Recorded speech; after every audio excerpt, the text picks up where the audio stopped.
This is my jam. The one that we haven't even talked about? Yeah. Went right to it. Isha's a little giddy. So, yeah, that one's called the 11th Hour. It's kind of just a cheeky play on that. We kind of release it later than most people towards the end of the summer.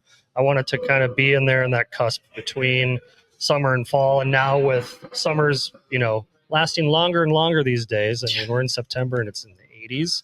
It's still a viable option. It's still hot out. You could still enjoy that out on the patio or here in the tap room. And so I know people like, you're making a hef now. This is like last year. I'm like, yeah, well, I was going to do it early in the summer, but other beers took precedence. Like, what are you going to call this? I'm like, the 11th hour. That's perfect. Because it's, we're skirting the end here, but you try to fall seasonality, follow it as much as you can. And sometimes you're like, yeah, screw it. I'm going to make something later, something earlier. And some things just are timeless. You can do it whenever. This is not one of those, but you could conceivably. Like I said, I jumped the gun and it is awesome. Like it's an explosion of flavor. It's not too sweet, but you get that sweetness you want in a Hefeweizen, refreshing as it should be.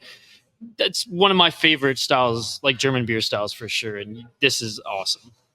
Yeah, for me, it's I've had a lot of Hefeweizens that are like either smack you in the face with bubble gum or with banana, and like this one again, just like a really like chill. Like it's got the flavor there. I know it's a Hefeweizen, but like, yeah, I don't think anyone's gonna drink this and be like off-put by like a flavor being too pronounced. It's just a nice subtle blend that I don't know. I like it. Yeah, it's great. I mean, I chose that yeast strain on purpose. I guess shameless plug for one of my suppliers, but this is from Escarpment Labs out of Canada, and they have a strain called Oktoberfest, where it's pretty balanced between those banana and clove flavors, and you get a little bit of that baking spice in there too. Sure.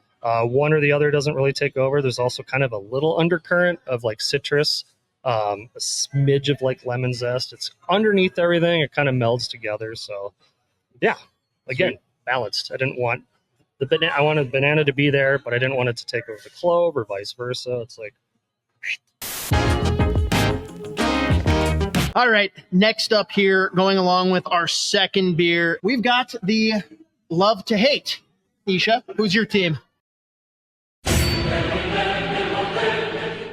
Chicago Blackhawks. Yeah, it's easy. The Chicago Scumbags. That's more accurate. And they will be better.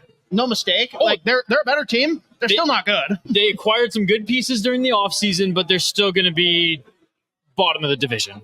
Yeah, there's not a whole lot to say there other than Mark Lazarus, watch your ass. Kaprizov does not want to go to Chicago, at least not that he's verbalized yet. Maybe this will probably all come back to bite us in the ass, but yeah. No, Chicago's a pretty easy one to love to hate. For me, anyone that's paid attention is just as aware as your love for the Nashville Predators. I don't know what the St. Louis Blues are doing. I think they've got good prospects for their future. They are not a good team this year. No. Their blue line is a disaster. And to pair off of my love for the Dallas Stars, being the third team to pay Ryan Suter this year and actually want him to play on your team is mind-boggling to me, especially when your blue line already wasn't great. It's just a team that like screams mediocrity at best. And who knows what version of Jordan Binnington we're going to get this year. I don't see a world where they, granted, barring catastrophic injuries to any other team in the Central, they are at the bottom with Chicago. Those are the worst two teams in the division for me. How St. Louis fans get mad. How sad is it that Jordan Binnington is Canada's Olympic goalie if we started today?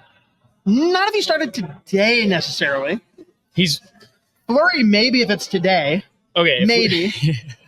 We started tomorrow. Also, how dare you for the Tristan Jerry slander? If he's healthy, he's better. Just a big if. But what we really need in the final year for Marc-Andre Fleury, fight Binnington. Refs, don't get in his way. Let it happen. Go. They have to. They have to. He wants a fight. And that would be Binnington was ready to oblige. And that would be, yes. Fucking refs. Oh, my goodness. We need to see that. We need to see that.